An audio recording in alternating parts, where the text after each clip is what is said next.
What's up everybody, my name's Big Cam and welcome back to another Comically Boston breakdown episode, and today we are talking about Peacemaker Season 2 Episode 6 titled Ignorance is Chris, and that is definitely referring to Chris being ignorant in Ignorance is Bliss, and we are definitely going to know what that title refers to by the end of this episode. But previously on Peacemaker, last episode we saw Rick Flag Jr.'s funeral in a flashback, and Rick Flag Sr. was trying to comfort Harcourt. And then we learned that Sasha Bordeaux is a cyborg, and she has like some enhancements in her eye. Flag Sr. got to interrogate Peacemaker, and he put the beat down on him. Red St. Wild used his punt gun to hunt down EAGLY, but he only met the Prime Eagle. And we learned that EAGLY is the most powerful member of the 11th Street Kids. And just shocking that we thought Red St. Wild was full of shit, but no, the Prime Eagle was legit.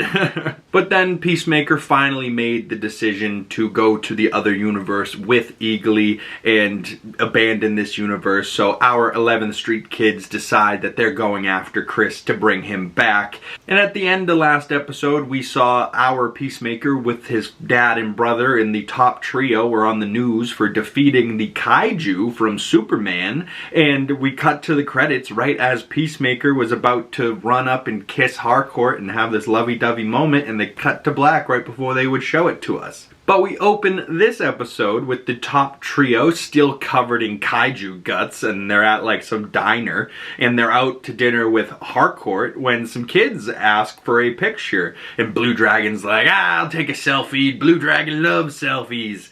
And he tries to like be all nice to the kids and take the selfie, but Keith's sitting there going, oh, he's the worst at taking pictures. God, oh, he's just getting foreheads. He's cutting kids out, you know. So Harcourt goes, oh, I'll take the picture. And as she takes the picture, kind of freeze frames on the kids in the top trio, and then their faces start to like droop. And it's like, what is going on here as they cut into the intro? But I was just like, you know, it's definitely just like a after effect. They just froze the shot and then like drooped the faces. But like, it's just supposed to like show the audience that this world where he's at, it's not what it seems, and there's something really wrong here. After the intro, we cut to the title card, Chapter 6, Ignorance is Chris, written and directed by James Gunn. And then we see the 11th Street Kids with the QUC device, and they're trying to set it up again so that they can go after Chris, but they need a doorway, and they couldn't go back to the cabin because Argus knows where that cabin is, so they need to find a new safe location to put this device in and go. And they choose Vigilante's mother's house. And they go into Adrian's house, and his mom's like, oh my god, he has friends. And ADEBYO's like hugging her, and he takes them to his secret basement room in his house, and we learn that Adrian told his mom that John, ECONOMOS, is really dorky, and that Harcourt was his girlfriend, but they broke up because she's really slutty, and she embarrasses the hell out of him, and Adrian's like, God, she has dementia. I'm sorry. I have to tell her sometimes some stuff to hide my vigilanteisms. And she's like, so you told her that I'm slutty? And he's like, well, yeah, I have to base it in some kind of truth. And ADEBYO and ECONOMOS look over at each other like, damn, he just called Harcourt a slut. Or maybe not a slut, but slutty. Ugh. But Adrian's mother was so funny, and I hope she comes back in the rest of the season. I hope we end up coming to Adrian's house more often, because he was so funny and she was so funny. But we see Adrian in his little secret room has a bunch of blood money and drugs in his basement from all of his drug busts. And he's like, well, I can't bring it to the cops. They could be dirty, or worse, use it themselves, so I just kind of keep it here. And they're like, dude, you told me the other day that you were broke and you asked me to pay for your breakfast. Why would you use this? And he's like, I can't use this. This is blood money. Are you crazy? And they all kind of look at each other like, yeah, I can't use that. They start like stuffing the money into like their pants, and Harcourt stuffing it into her bra, and then Vigilante turns back around. They're all just like, you know, like nothing happening here, nothing to see. But like they're all struggling with their rent and like, you know, barely have jobs. And they're like, oh, you have all this millions of dollars laying around in your basement and you won't use it because it's blood money? Yeah, no, you can't use that. That stays with you for life. And they're all stealing the money. I was dying laughing at this scene. But ADEBYO then sets up the QUC device in Adrian's closet, and it's filled with Beanie Babies in his Beanie Baby collection. And when it goes to work, it blows back just like it has before, and it blows back the drugs all over them. And ECONOMOS is like, fuck, Adrian, why can't you flush your drugs down the toilet like a normal person? So now they're all covered in cocaine, but they go into the QUC, and Adrian's like, would anyone like to quiz me on alligator facts? Just another one of these animals that he knows facts about. And then he goes, alligators have 4 stomachs, and that's wrong, that's cows. And ECONOMOS is just like, dude, what the hell? Every animal fact he knows is wrong. And then we see that alien dude that Peacemaker always tried to talk to, and ADEBYO tries to be nice to it, and ECONOMOS is like, dude, you don't know that thing, you know, waving could mean fuck you, like same way peace symbol in England means fuck you. She's like, it doesn't mean fuck you, it means up yours. And he's like, yeah, whatever. And in the shot where like the alien walks out, in the background of the QUC, you can see Peacemaker's peace shield, which is an accessory I wish came with his 1/6 scale figure from Hot Toys, but it is on the ground in the background behind them, and he used that shield in the season finale of season 1, so just a little Easter egg, like it was just sitting over there, and I was like, oh, that's pretty cool.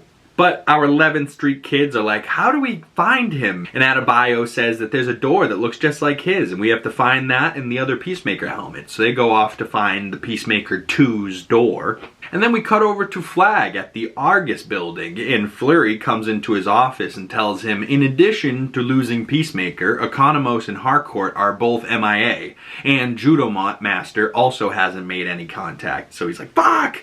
And he gets all pissed. He's like, God, don't do anything. I don't think you understand how bad we need to find Peacemaker for the sake of the United States, the world. I just need a second to think. And Fleury sits down and just kind of like starts to sit there thinking with him, and he's like, You know, he's just sitting there thinking, and Flag looks up at him and he's just like, are you kidding me right now? Like, alone, please? And he's like, oh, cool. So Fleury gets up and leaves, and Flag's just sitting there like, fucking idiots, all of them that I work with. They're all fucking idiots. And Flag then radios in to get him a jet over to Belle Reve prison. He needs to meet with a prisoner. Ooh, who could that be that's a prisoner at Belle Reve? That knows about portal technology? It has to be Lex Luthor. That was my guess, and maybe I'm right, who knows? We then cut back over to the 11th Street kids in the QUC, and ADEBYO finds the other Peacemaker helmets in the other door, and they're like, how do we get the code? John, can you break into this? He's like, yeah, if I had all my equipment, but it's back in the car. And then Vigilante goes, I know the code, 26011, which 2011? 26011? I don't know. Maybe this is a comic book reference or some type of Easter egg with that number of 26011. But either way, Vigilante knows the code to the door, and they're able to get in. So they walk right into Earth 2 in the Peacemaker mansion that the top trio lives in, and ECONOMOS says, nice digs, reverse Peacemaker is rolling in it. And HARCOURT's like, we should really find a place to camp out. And Vigilante is like, don't you think I should try and go meet myself from this universe? They're all like, no. And he's like, well, maybe Vigilante 2 is a nice guy. And ADEBYO says, I wouldn't count on it. Peacemaker 2 tried to kill him. And Vigilante chuckles and says, I know, I helped him incinerate his corpse, which just isn't something to be chuckling about, but alright. And as he's saying this, they walk into the other Peacemaker's room, and our HARCOURT sees the photograph on his mantle of Peacemaker in HARCOURT acting all lovey-dovey from like this universe. And she's like, ugh, creepy, this is all fucked up. This whole thing is wrong, ads. When Keith walks in and they're all like, oh shit, and she slams the door, and ECONOMOS is still stuck in the bathroom behind the door, and she's just like, and she tries to make up an excuse, and the only thing she can come up with is that she just took a rancid shit in there, and he just looks at her stunned, like, okay, I guess I won't go in there. I'll let it air out for a minute. And then HARCOURT tries to like improv some more, an excuse to tell Keith something of why she's here and not with Chris. And she takes the snow globe off of his mantle, and Keith says, that's the snow globe that their mother gave Chris on her deathbed. And he's not sure why he's giving it to her, but Harcourt says she should get back to work, and Keith's like, oh, I'm heading that way to Argus, do you want me to give you a ride? And she hesitates and like looks over, and ADEBYO and Vigilante are behind the door like, no, no, no, don't go, bad idea, no. But Harcourt's like, yeah, sure, why not? And Keith is like, I don't think I've ever seen you wear black or pants. And Harcourt's like, what, so I just walk around in my underwear? Like, she doesn't even understand that she can wear no pants and still be wearing a dress or something and still be covered. Like, our Harcourt only wears pants and only wears black because she's a badass killer. And this universe's Harcourt is all chipper and sunny and wears bright colors all the time. And our Harcourt is just not like that. But ECONOMOS then comes out of the bathroom and he's like, who was that? And ADEBYO tells him that it was Keith, Chris's dead brother, and he's still alive in this universe. He starts to like dry heave, and she's like, what are you doing? And he's like about to throw up, and he's like, it's too weird. And she's like, normal people don't throw up when shit is weird. And Vigilante says, I thought it was neat to meet somebody that was dead. And ADEBYO turns to him and goes, that's also not normal. Like, oh god, the dialogue in this episode, like, some people might hate on it. I absolutely love the writing on this show. The characters are so funny with each other. Even when they're doing pointless dialogue like this, I eat it up. I find it so funny. I like the 11th Street kids. I love all of them. But as ECONOMOS is almost dry heaving and throwing up, Adrian leaves and he goes, I gotta go question myself from this universe. I'll be right back. So he leaves to go find Vigilante 2 from this universe. And we cut back to see Chris is in bed with the other Harcourt from this universe back at her place. It's like they just slept together. And Harcourt and Keith in his truck are listening to the radio, and a song by a band called Halloween is playing. And Keith is like, yep, it's between them and the Beatles for the best rock band. And we learn that the Beatles from this universe is Mick Jagger, Paul, George, and Ringo, which would leave Harrison? George Harrison? No. Who's the one comment below. Who's the one Beatle that Mick Jagger replaced? I thought it was Paul McCartney, but no. Mick, Paul, George, Ringo. Paul, George, Ringo. Completely blanking on that last name. But comment below who's the fourth Beatle that Mick Jagger replaces in this universe. And Keith also says that Harcourt from this universe spent her whole life in books. And he's like, wow, Chris is right about you. You don't know anything about pop culture trivia.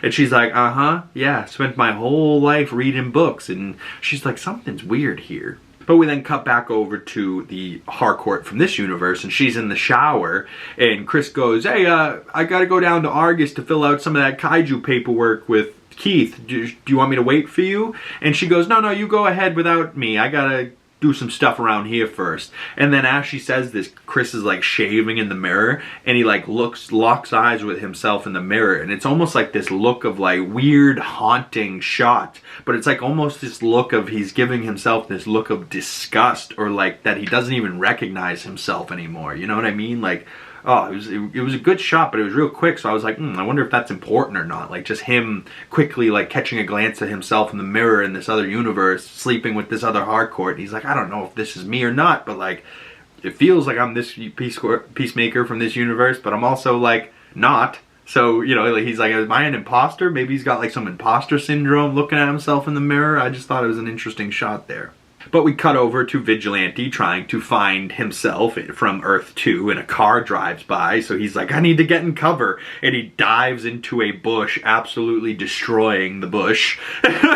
We then see Peacemaker cruising on his peace cycle over to Argus as Harcourt and Keith arrive at Argus, and the drug-sniffing dog goes crazy detecting drugs on her from the cocaine in Adrian's basement. And then Chris arrives, seeing her being taken into, like, custody or taken into a holding room, and he immediately knows that, like, this is his Harcourt because he just left the other Harcourt, so he's like, how could she beat me here and be covered in cocaine? No, this has to be my Harcourt. So he's like, what the fuck's going on here? But we cut back to Vigilante, and he sees that his house looks exactly the same in this universe, and he walks right up into the front door, and he sees that there's cereal on the counter, and it's just like his universe, but Cheerios is spelled slightly differently, and there's just subtle things around the house that are slightly different. Like, he has a thing that's like a candle holder with 3 cats, but there's 6 of them, and he's like, what would 6 cats have to say to each other? Jesus! And he's like laughing, and he's really loving this universe. Like, he's like a giddy little kid at a candy shop walking into Vigilante 2's house, and he's like, oh my god, it's just like mine. And as he walks by the living room, he sees his mom and dad sitting there watching TV, and in his universe it's just his mom, because we learned his dad in season 1 left because he thought his son was gay type shit, or his dad was gay himself. And as he walks by the living room, he just laughs to himself and he goes, my dad's not gay here, ha, what a quinky dink, you know. And then he goes down to the Vigilante's special room down in the basement, and it's got a bunch of locks on it, and he goes to try his keys from the other universe, and they work on the door. And he goes in to see the Vigilante 2 from this universe. Oh, yes! Unbelievable!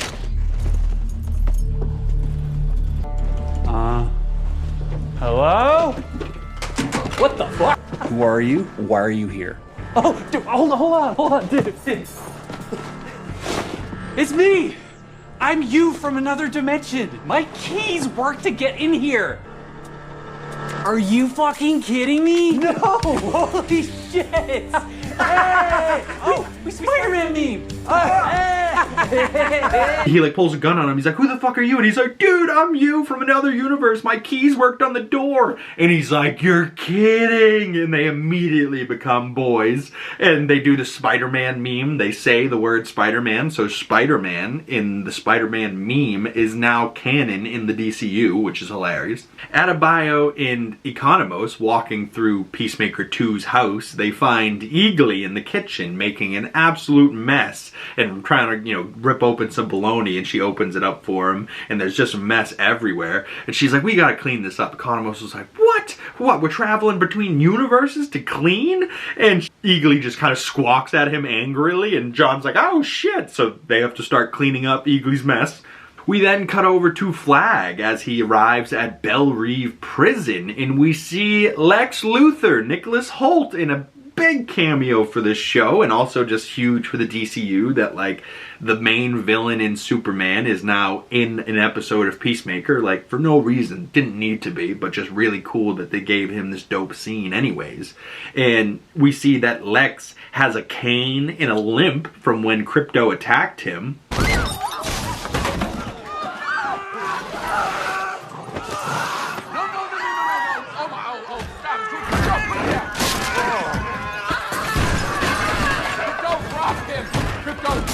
Drop him!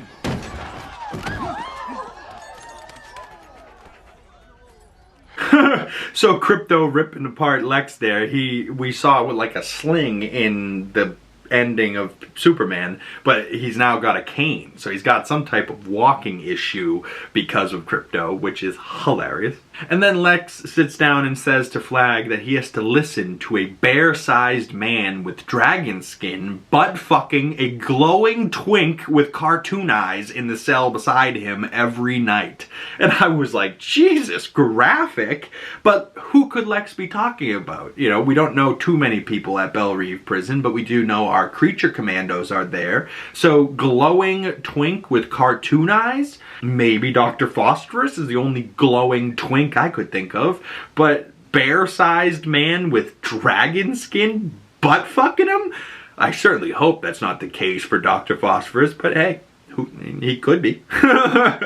But somebody's getting butt fucked in the cell next to Lex, and he's not happy about it. But I have the clip of him saying it. It's so funny. Meanwhile, I'm here in Belle Reve listening to a bear-sized man with dragon skin butt fucking a glowing twink with cartoon eyes in a cell beside me every night.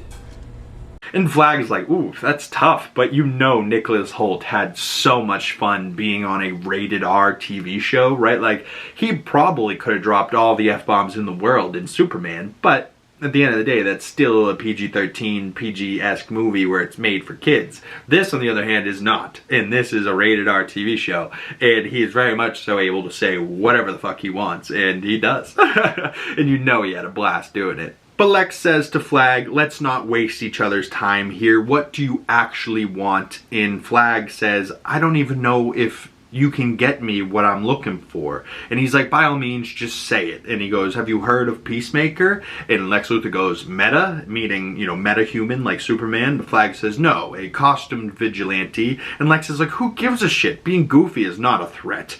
And Flag tells Lex that Peacemaker has some portal tech that he can move around, which I don't know if Lex could do that. I'm not sure if he could travel with his portals other than the one that was like in his ship that was in that little room ship that was in LexCorp.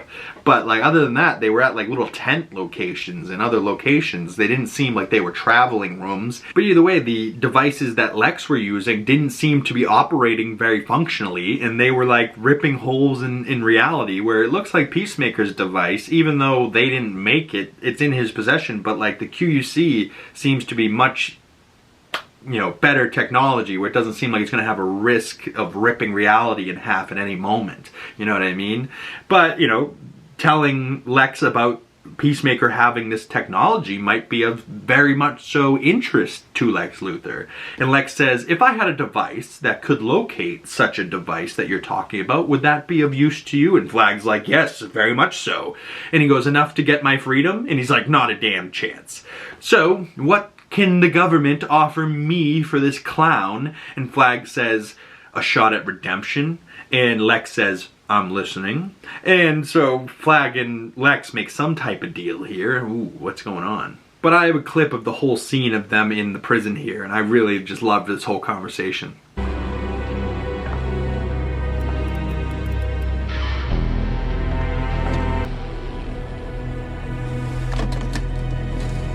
General Flag, what an unexpected delight. Lex. Last time I saw you, you were denying metahumans were a threat. And now it seems they're taking over the world.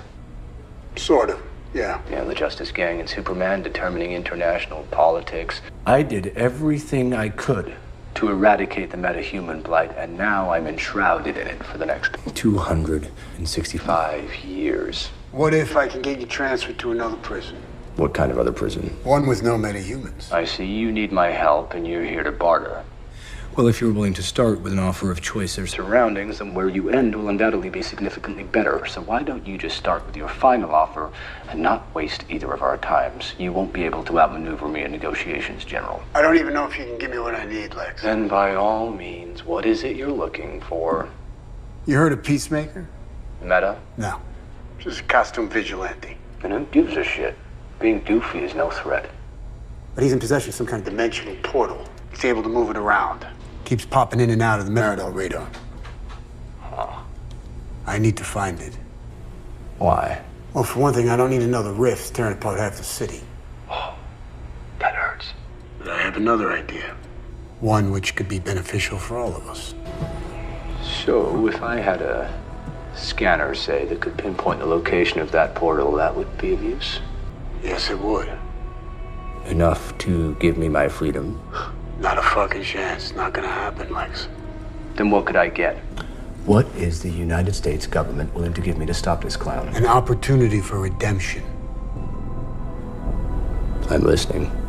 Ooh, I'm listening, right? Like, so Lex is, oh, he's so good. Frank Grillo's great, but Lex Luthor is so freaking perfect as Nicholas Hoult, and he's so perfect as Lex, and his casting is so perfect. And Nicholas Hoult might be a generational actor. He's going to be acting in things for years to come, and he will be a absolute bona fide Hollywood star.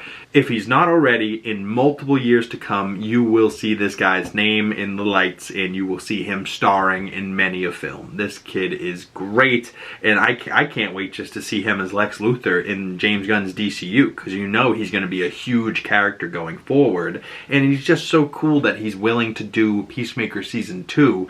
You know, like, he didn't need to do that. He didn't need to sign on to a show like this, and he did anyways, just for a tiny role in a prison cell. You know what I mean? Like, in a prison jumpsuit. He's like, I'm game. I'll shave my head again. You know, like, God, Nicholas Hoult, what a legend. Love to see that.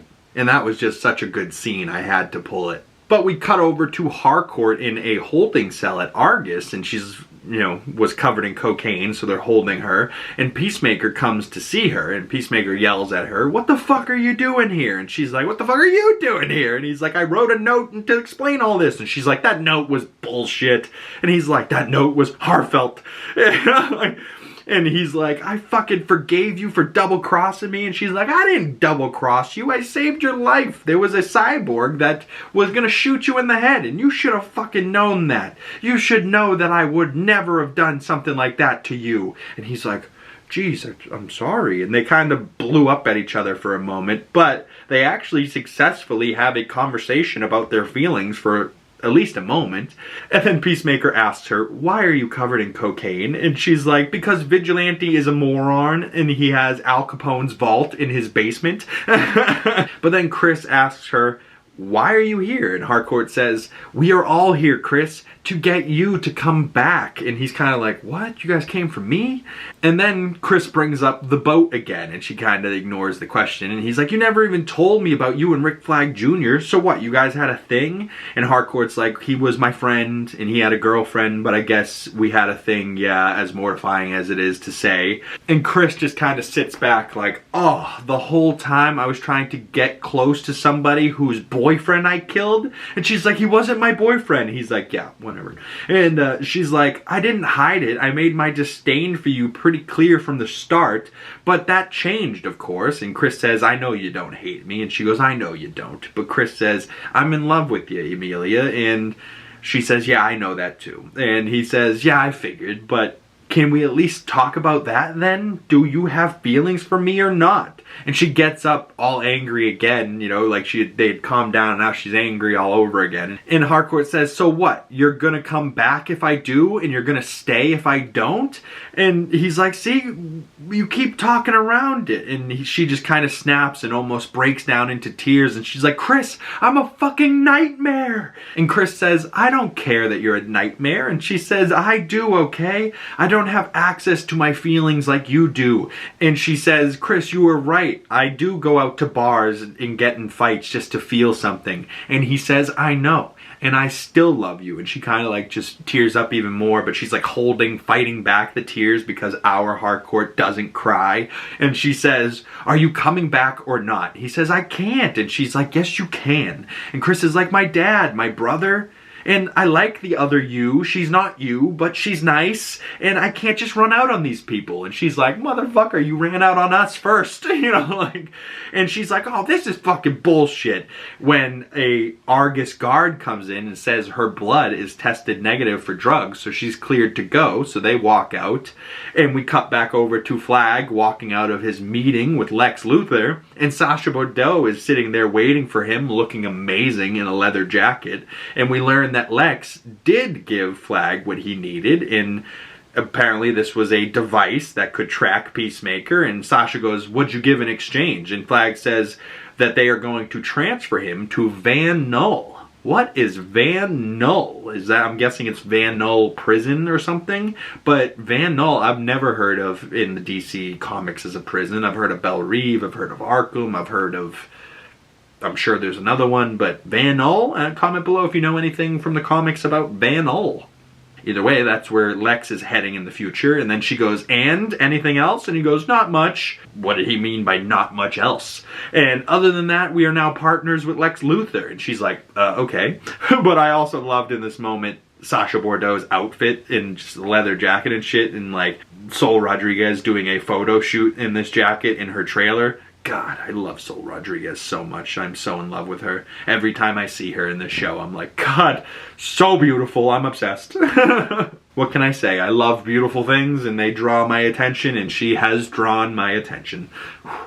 We then cut back to Vigilante in Vigilante from the other universe, and they are exactly the same, except Vigilante from this universe is not BFFs with Peacemaker, and his mortal enemy with him. And he's like, the reason I joined the Sons of Liberty is Peacemaker, and I fight for everything that he stands against. So this is the one big difference between Vigilante in this universe and Earth 2. Earth 2, he's against Peacemaker, and Earth, our Earth, Vigilante's his best old pal. ADEBYO then asks ECONOMOS if he wants to go for a walk, and he's like, no, absolutely not. So she goes for a walk in the neighborhood, and a woman passes her in a car, and she looks at her like she's never seen a black woman walking in public before. And she's like, you know, breaking her neck driving by, like, oh my god, am I seeing what I'm seeing? And I'm like, oh no, it's unfolding. What is wrong with this universe? ADEBYO, watch out, oh no. But because ECONOMOS stayed back, all of a sudden Augie walks in the house and he has to like hide behind the counter, and Augie's like in the fridge. And then back at Argus, the HARCOURT from this universe, HARCOURT 2, walks in and the guy at the front desk is like, Miss HARCOURT, am I seeing double? I thought you were already here and covered in cocaine. And then we cut over to our HARCOURT is walking out of Argus with Peacemaker, and she's like, you don't notice anything weird here? And he's like, no, like what? And HARCOURT says, I haven't seen a single person of color ever since I've been here. And Peacemaker scoffs, no way. And we cut over to ADEBYO while walking, and Keith sees her while he's driving his truck, and he slams on the brakes as he's passing her, and like, you know, comes to a stop and gets out of his truck, and he goes, one got out, a black, and he starts like hammering his horn, and they're all like terrified, and she's like, what is going on here?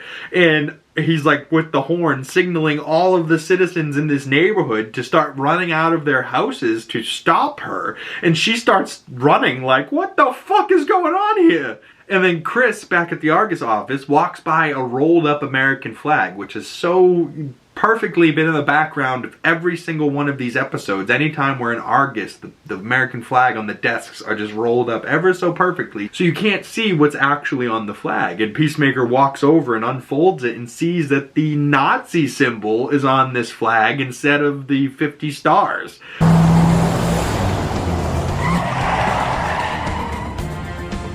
Seen a single person of color ever since I've been here. No way. What got out? A black! What? I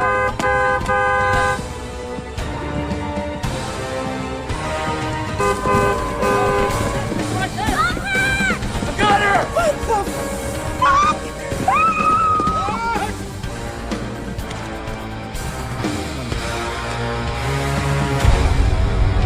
Fuck me. This is your perfect world, huh?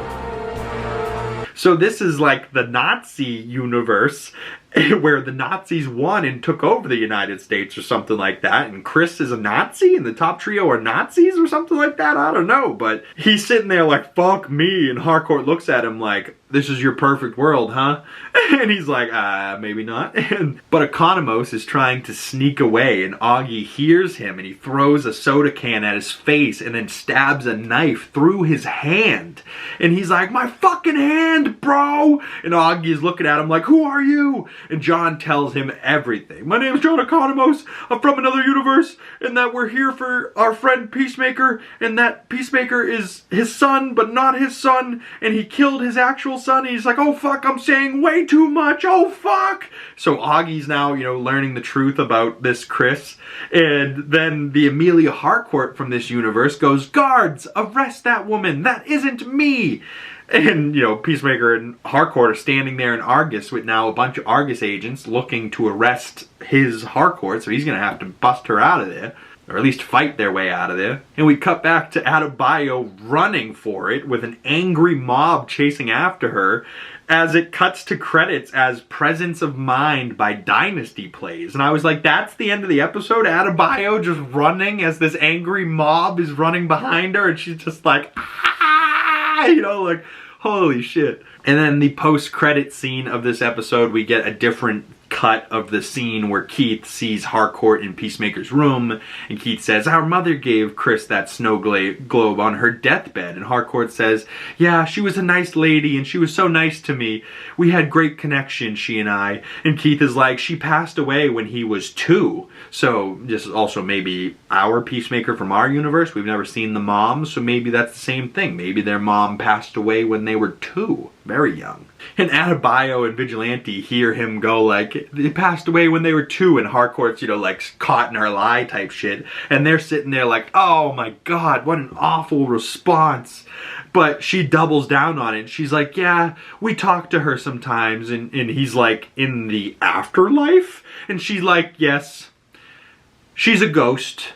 And he's like, oh, okay. And HARCOURT just keeps going like, yeah, she haunts, and ADEBYO and Vigilante are just standing there like, oh my god, when is this going to stop? And then that's when the post-credit scene ends, and I was like, god, that's so funny. But so this universe was the Nazi universe after all. Many of us had speculated that it was, in that there was no black people around, and now, you know, Keith said she got out. One got out. Where are they keeping all the black people? That's concerning, one.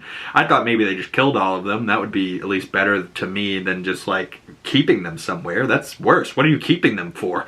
Like, just to rot in a prison cell somewhere? Like, that's not cool. Like, I don't know. It's not cool either way, I guess. But it's fucking fucked up. This universe is a Nazi universe. And then that leaves our Peacemaker in HARCOURT trying to escape Argus. ECONOMOS with a knife through his hand trying to escape from Augie Smith.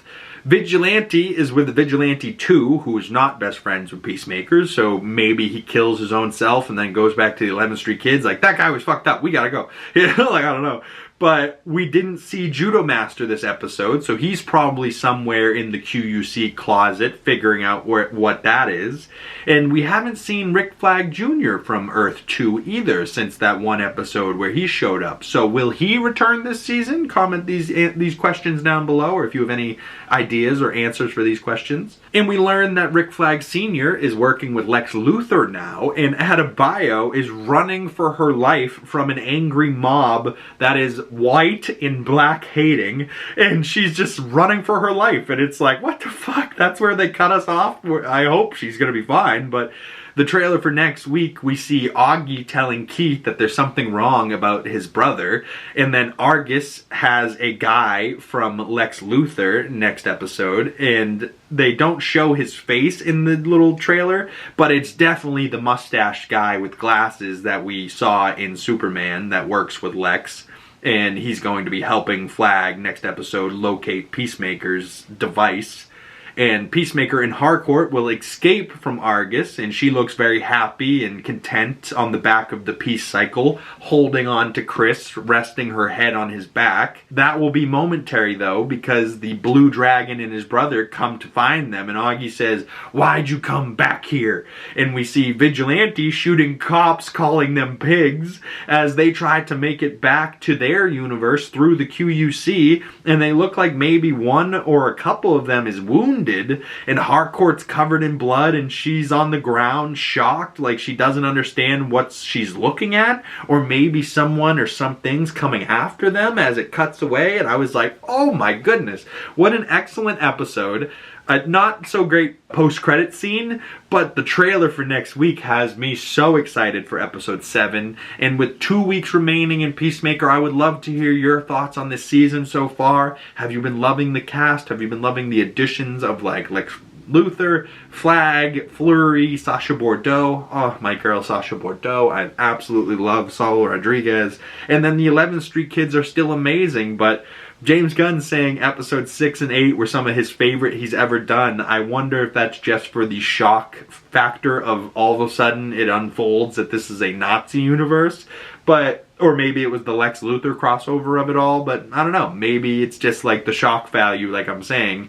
But what will be episode 7, and then what will be episode 8 that is his favorite work he's ever done? So I'm very curious to see what goes forward from here, but comment below your thoughts, or you can message me your Peacemaker Season 2 thoughts on my other social medias. Links for those down in the description below. Big Cam, 2 G's in the Big, pretty much anywhere and you can find me. Just look for this face. And this has been another Peacemaker Season 2 breakdown video. And if you've made it this far and you would like to support the channel, the best way to do that is sharing this video with a friend, dropping a like on this video, commenting down in the comment section below, subscribing to the channel if you haven't already, and make sure you hit that bell so you don't miss future Peacemaker Season 2 breakdown episodes and you get the notifications when those come out. Once again, my name is Big Cam, and I will see you beautiful people in the next video. Peace!